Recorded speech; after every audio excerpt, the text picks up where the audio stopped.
What's up, everybody? This is John from DM Shower Thoughts, where we find our best selves through gaming.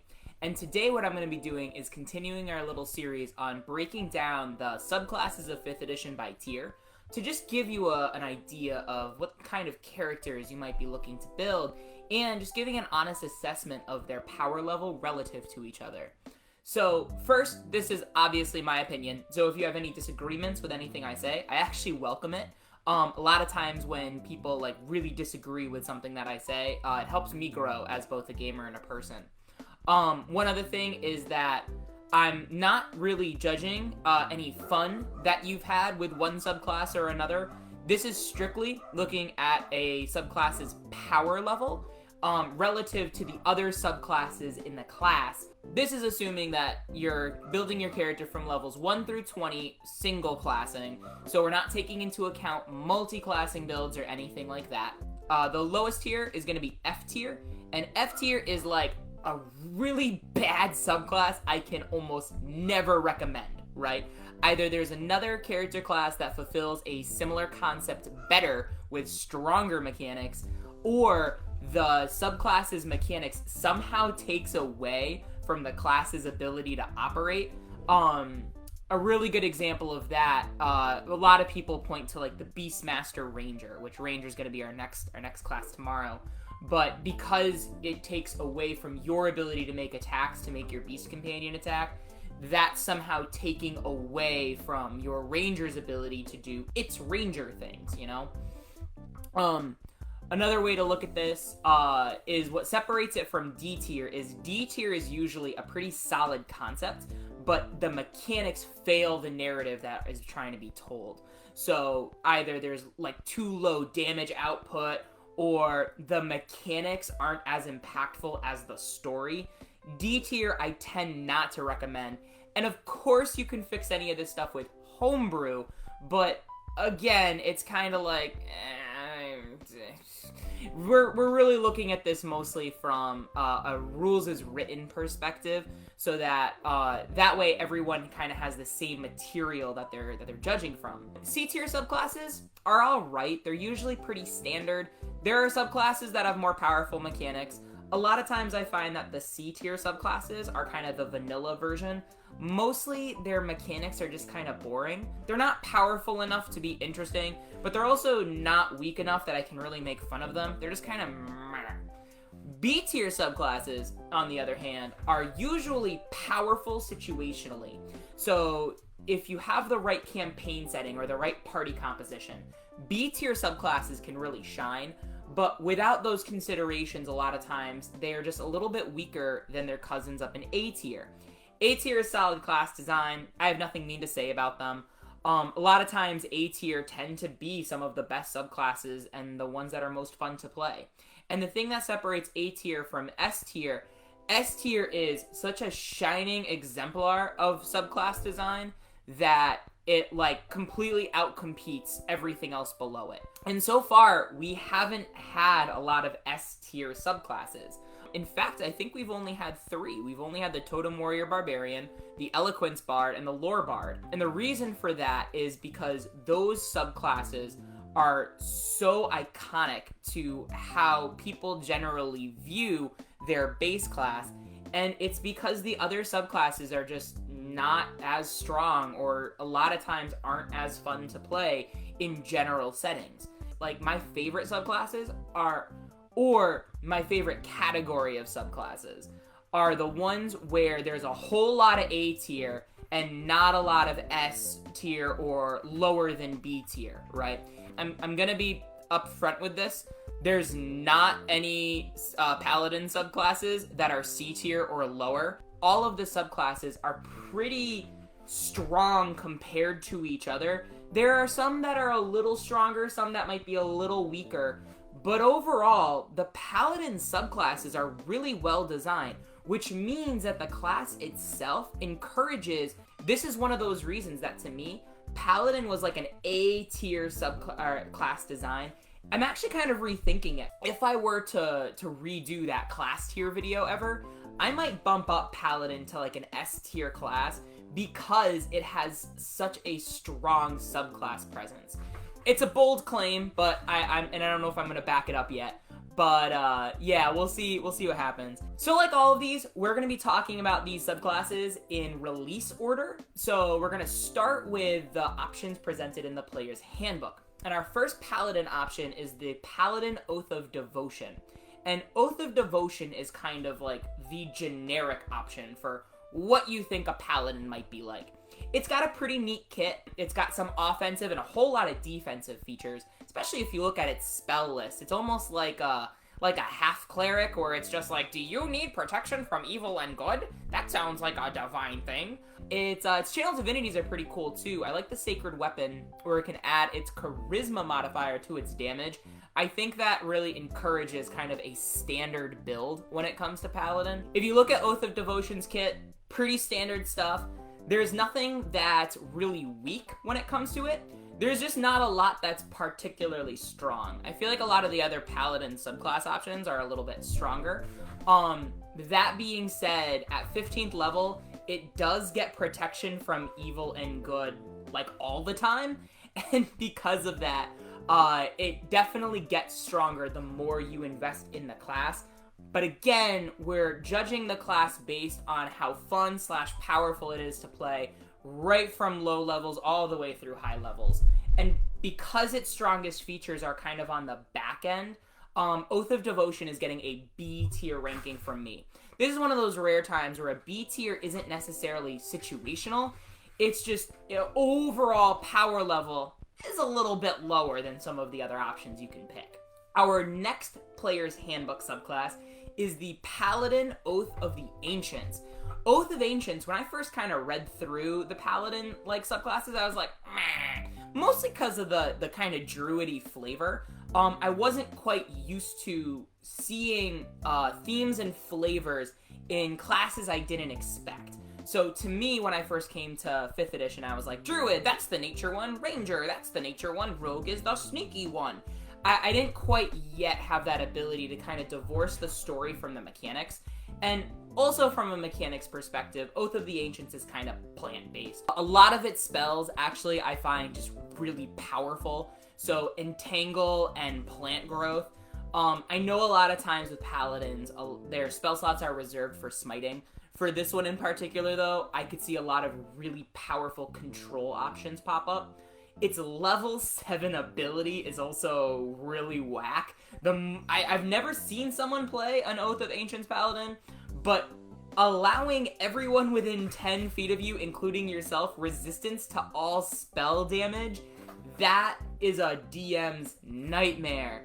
And when that extends to 30 feet, if you've got a party that kind of sort of thinks beforehand when making their party composition, and also is respectful to positioning, this is a really, monster to fight.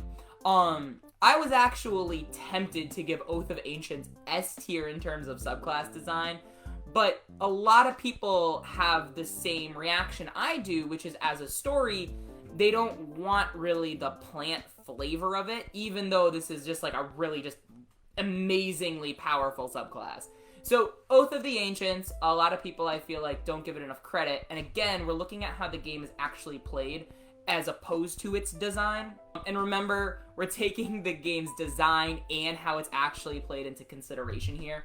So Oath of the Ancients Paladin gets an A tier ranking, but it's like right on the surface of S tier. Like, I really do think if I see this one in play a little bit more, I might be tempted to pop it up a little bit.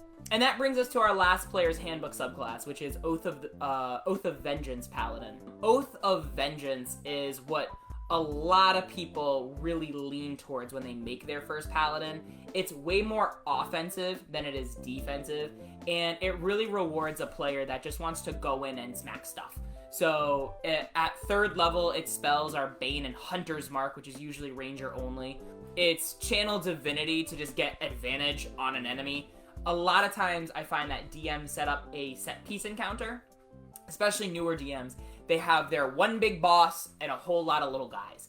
Especially in fights with one big boss, that Vow of Enmity becomes ridiculously powerful. I think that its spell list is also pretty strong for a half caster, especially Misty Step and Dimension Door. those kind of mobility spells can really make a fight.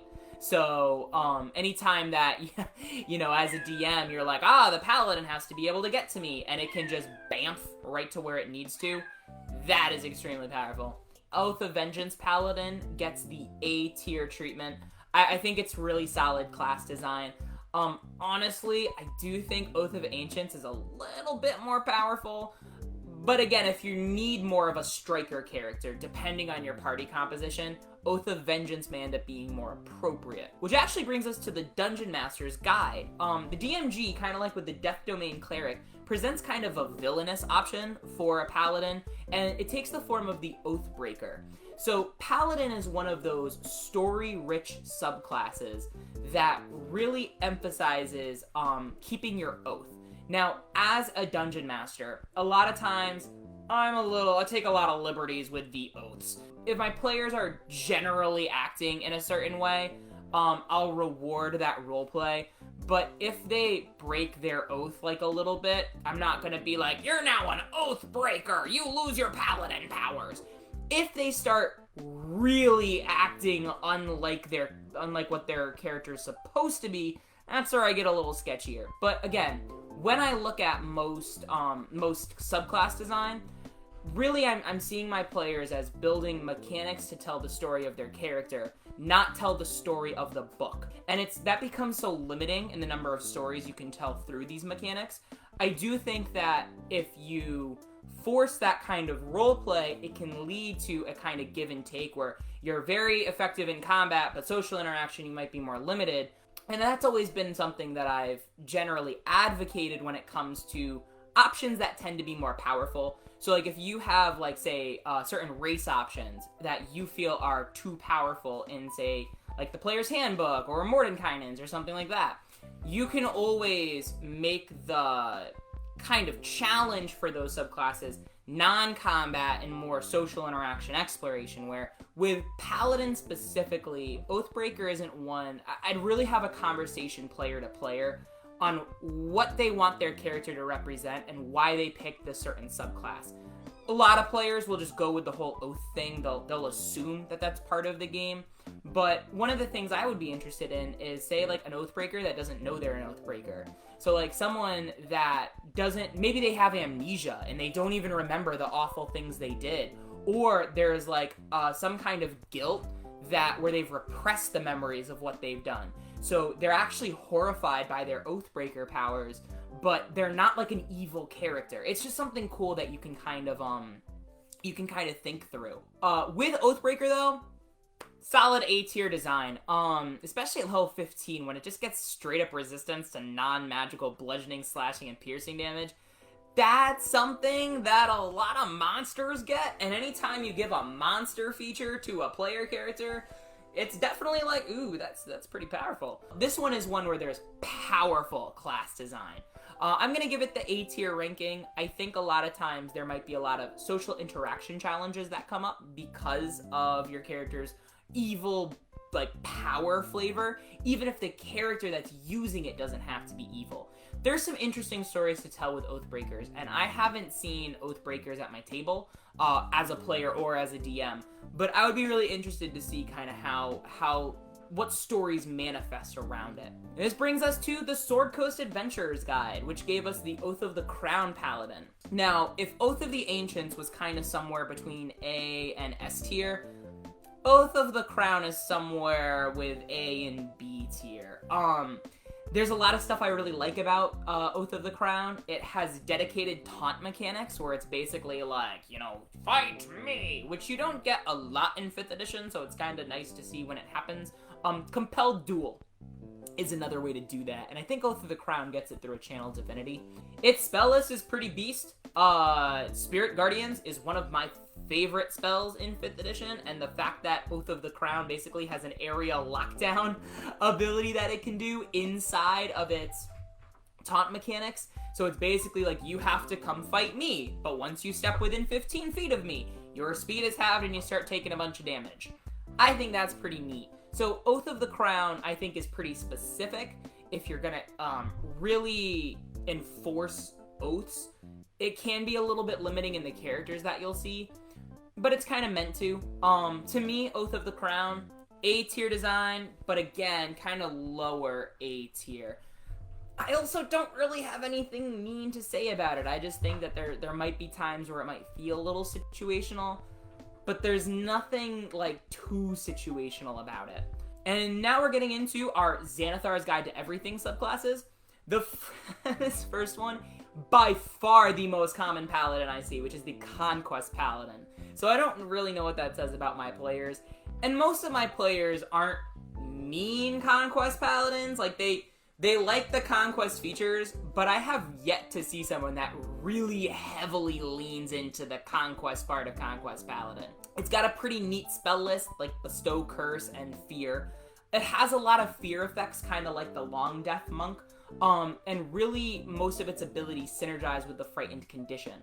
My concern with Conquest is that the Frightened condition is something that a lot of high-level monsters are immune to. So even though at higher levels, it's like, oh, like if a creature's frightened of you, it starts taking damage and its speed drops and all this other stuff. For me, I've seen too many times where someone's like, I try to use my channel divinity, make people afraid of me, and it's like, oh, haha, my monster is immune to being frightened, haha. I think Conquest Paladin I'm going to give a B tier ranking, especially for specific builds. I think it can be really fun. If your DM is open to actually having monsters that can be frightened, it's really fun. As a DM, you really want to look like at the pattern of encounters that you're giving. You want to give enough encounters where things can be frightened that Conquest feels useful, but without giving every big bad boss monster the ability to be frightened, so that the Conquest Paladin can just shut off your boss encounters. I think there's a bigger balancing act that Conquest Paladin demands to make it feel satisfying, and so it gets the B tier ranking for me. But again, not a bad subclass. Which brings us to the Oath of Redemption. I love Redemption Paladin. I think it's got a really neat kit. I do think that with Redemption, its oath can be really limiting if you strictly enforce it. To me, I would like the story of, like, they'll do everything they can to try to resolve things peacefully. But once crossbow bolts are fired and once steel is drawn, sometimes the fastest way to end a conflict is to escalate it as quick as you can. I love its spell list. It's got so many, like, more Jedi mind trick spell powers, like Hypnotic Pattern and Sleep, and I just love how roleplay encouraging its spell list is. It's also got some pretty powerful mechanics. And I would love to play a Redemption Paladin. A tier subclass design. I don't think it's so much more amazing than everything else that it invalidates other options. I do think that if you really enforce its oath tenets, or you lock yourself into that you can't fight, it can be boring to play. There are other classes that are designed to do that better. But overall, I think it's a pretty cool class. Which brings us to Mythic Odysseys of Theros gave us a new subclass. It's going to be reprinted in Tasha's, and it gives us the Oath of Glory Paladin. Now, Oath of Glory tells a story from 5th edition that I think deserves to be told, which is that of the demigod, or the divine hero. So this is for different mythic heroes like Hercules or Achilles, you know, these powerful epic heroes that have some kind of divine boon, and they're almost unstoppable on the battlefield. Sometimes they can be a little self-absorbed though. Overall, in terms of raw mechanics, Oath of the Glory I'm giving B tier. It's got some neat synergy going on, but a lot of it's a kind of a selfish build, and with Paladin, so much of its power, I'm powerful, and that makes my allies powerful. The aura of Alacrity, Alacrity, I don't know how to say that. How embarrassing. The speed boost aura. That is, I think, is a unique way to look at auras and a unique ability that hasn't been explored yet. I think its level 20 capstone, as with most of these Paladin subclasses, is ridiculously good.